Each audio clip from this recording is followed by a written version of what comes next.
25. A very important meeting. July 6th, 2018. That night at 10 p.m., every high-ranking Thai official at Tamluang squeezes into the war room, a tiny park headquarters building at the end of the parking lot. Minister of the Interior Pao Jinda is there, along with the rescue mission commander, Governor Narongsak. The commanders of the Navy SEALs and the Thai Army are present, along with a host of other Thai military officers, officials, and academic advisors. Tenet and his father-in-law grab chairs in the back. There is one man from the British camp in the meeting, but Rick, John, and Vern are all absent. They have already given their opinions multiple times and feel there is nothing more for them to add. Tenet wonders if it is for the best that the straight-talking Brits aren't here. Convincing so many Thai officials is going to be a delicate task.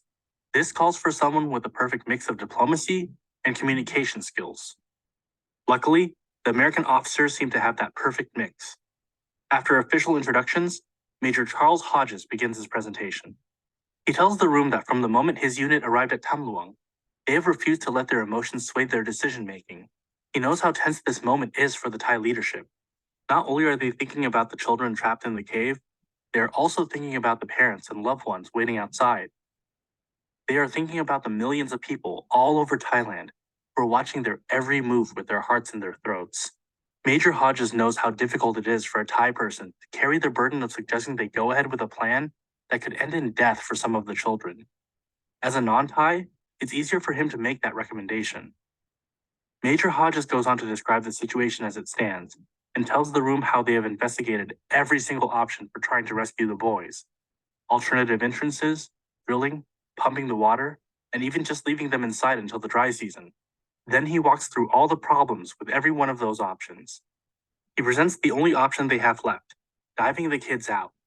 He acknowledges that the dive will be risky, but compared to any of the alternatives, it is really the safest course of action.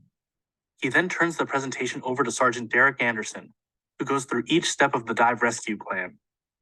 True to his word, Sergeant Anderson presents a solid plan of attack. It's clear to everyone in the room that he has thought through all the details and gone over them multiple times. Sergeant Anderson leaves no doubt in anyone's mind that the dive rescues will be carefully carried out.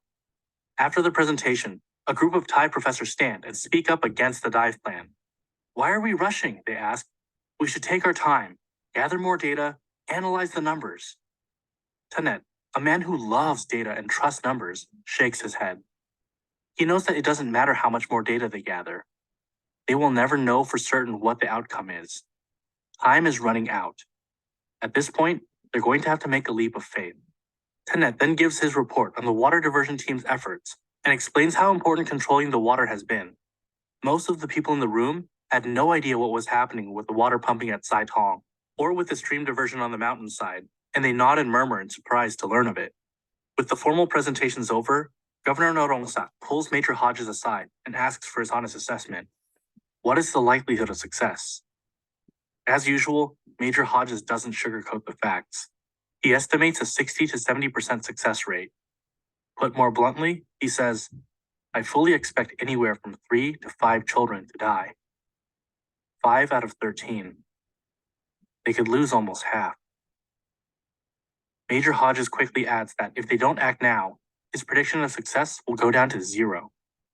If they don't get the boys out of the cave soon, none of them will live.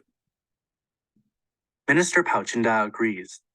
It's a tremendous responsibility to be the person who gives the go-ahead for a rescue that will likely end in casualties, but the minister is convinced that this is the only way forward, and he is ready to accept the risks. He orders that the plan be carried out swiftly. As the war room empties of people, Minister Pao Jinda asks Tenet and his father-in-law to sit with him. He explains to them that until this point, the Prime Minister has been in favor of the drilling option, and he will have the ultimate say.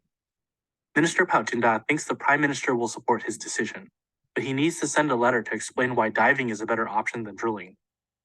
Tenet blinks a few times, realizing that Minister Pao Jinda is asking them to write this letter. He steadies his hand.